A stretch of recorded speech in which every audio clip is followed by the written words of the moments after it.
कृदंत शब्दों के सिद्ध रूप। कुमार कार्तिकेय कहते हैं, कात्यायन, अब यह जानना चाहिए कि कृत प्रत्यय भाव कर्म तथा कर्ता तीनों में होते हैं। वे इस प्रकार हैं: अच, अप, ल्यूट, तिंग। भावार्थक घई, करणार्थक घई, युच, अ तथा तव्य आदि। अच प्रत्यय होने पर विनी, धन अच, गुण अयादेश और विभक्ति कार्य।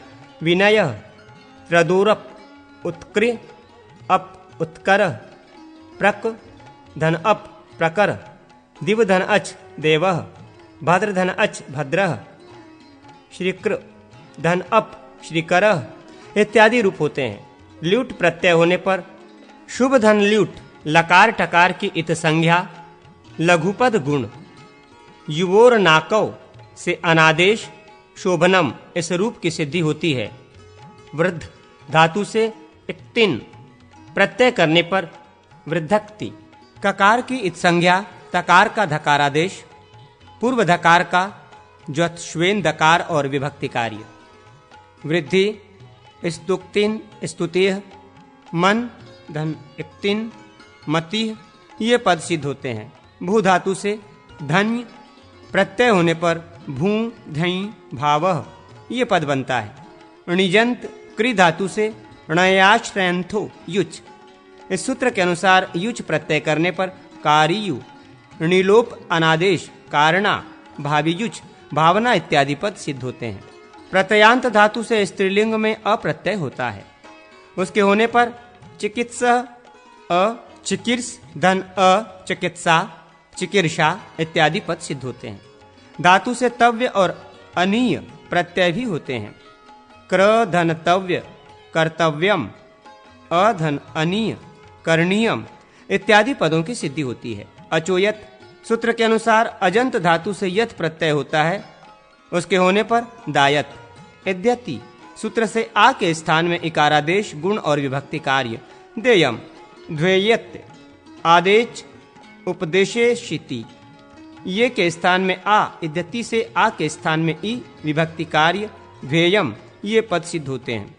रिलोहण्यम इस सूत्र के अनुसार णयत प्रत्यय होने पर कृणयत, चुटु सूत्र से णकार की तथा हलन्त्यम सूत्र से तकार की इत संज्ञा। अचोणयति से वृद्धि तथा विभक्ति कार्य। कार्यम ये पद सिद्ध होता है। यहाँ तक कृत संज्ञक प्रत्यय कहे गए हैं। अक्त आदि प्रत्यय कर्ता में होते हैं, ये जानने योग्य बात है। वे कहीं कहीं भाव और कर्म में भी प्रयुक्त होते हैं। कर्ता में गम धातु से अक्त प्रत्यय होने पर गतः ये रूप बनता है। प्रयोग में सग्रामम गतः, सग्रामे गतः इत्यादि वाक्य होते हैं। इस वाक्य का अर्थ है वो गांव को गया।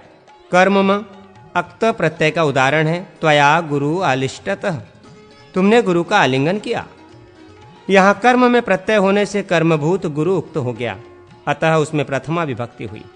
त्वम ये कर्ता अनुक्त हो गया, अतः उसमें तृतीया विभक्ति हुई। अलिष्यक्त ककार की इत संज्ञा त के स्थान में अष्टत्व के नियम से टकार हुआ। तदनंतर विभक्ति कार्य करने पर आश्लिष्ट पद सिद्ध हुआ। वर्तमानार्थक बोधक लट लकार में धातु से श्रत और शानच प्रत्यय भी होते हैं। परस्मय पद में शत्र और आत्मनेय पद में शानच होता है। भू धातु से श्रत प्रत्यय करने पर भवन और एध धातु से शानच प्रत्यय करने पर एधमानः ये पद सिद्ध होते हैं। संपूर्ण धातुओं से णवुल और त्रिच प्रत्यय होते हैं। भू धातु से कर्ता अर्थ में णवुलु करने पर भावकः और त्रिच प्रत्यय करने पर भविताः ये पद सिद्ध होते हैं। भू धातु से क्विप प्रत्यय भी हुआ करता है। स्वयं भू क्विप स्वयंभू इस पद की सिद्धि होती है। भूतार्थ बोध के लिए लिट लकार में धातु से क्वसु और कानच प्रत्यय होते हैं। परस्पर पद में क्वसु और आत्मनेय पद में कानच होता है। भू धातु से क्वसु करने पर बभूविवान और पच धातु से क्वसु प्रत्यय करने पर पेचिवान ये पद सिद्ध होते हैं। इन शब्दों की व्युत्पत्ति इस प्रकार है। सबभूव इति बभुवान वो हुआ था। स पपाच इति पेचिवान उसने पकाया था। आत्मनेय पदीय पच धातु से कानच प्रत्यय करने पर पेचानः पद बनता है। श्रद्ध धंधा इस धातु से लिट लकार में कानच प्रत्यय करने पर श्रद्धयानः ये पद सिद्ध होता है। सपेचे इति पेचानः सश्रद्धे इति श्रद्धाधान कर्मण्यण से अण प्रत्यय करने पर कुंभकार आदि पद सिद्ध होते हैं। भूत और वर्तमान अर्थ में भी उणादि प्रत्यय होते हैं। ववौ वाति इति वावायुः वा उण युगागम एवं विभक्ति कार्य वायु पा उण पायु क्र धन उण कारुः इत्यादि पद सिद्ध होते हैं। बहुलम छंदसी इस नियम के अनुसार सभी कृत प्रत्यय वेद में बाहुल्येन उपलब्ध होते हैं। यहाँ कहीं प्रवृत्ति, कहीं अप्रवृत्ति, कहीं वैकल्पिक विधान और कहीं कुछ और ही विधि दृष्टिगोचर होती है।